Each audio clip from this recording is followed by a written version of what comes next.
বাংলাদেশ থেকে পশ্চিমবঙ্গ আলাদা হওয়ার পেছনে রয়েছে ধর্ম, উপনিবেশিক শাসন, রাজনৈতিক সিদ্ধান্ত এবং সাম্প্রদায়িক সম্পর্ক।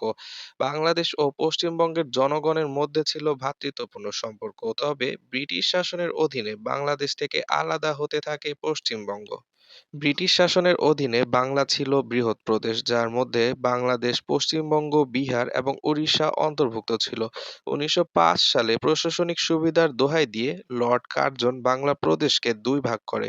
মুসলিম সংখ্যাগরিষ্ঠ পূর্ববঙ্গ ও আসাম প্রদেশ ও হিন্দু সংখ্যাগরিষ্ঠ পশ্চিমবঙ্গের সৃষ্টি হয়।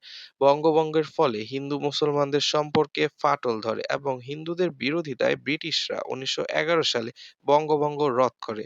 তবে ১৯৪৭ সালে হিন্দু-মুসলিম দ্বন্দ্বের ফলস্বরূপ পূর্ববঙ্গ, যা বর্তমান বাংলাদেশ, মুসলিম সংখ্যাগরিষ্ঠ হিসেবে পাকিস্তানের অংশ হয় এবং পশ্চিমবঙ্গ হিন্দু সংখ্যাগরিষ্ঠ হিসেবে ভারতের অংশ হয়। ৪৭ এর বিভাজনের মধ্য দিয়ে বাংলাদেশ থেকে বিচ্ছিন্ন হয় পশ্চিমবঙ্গ।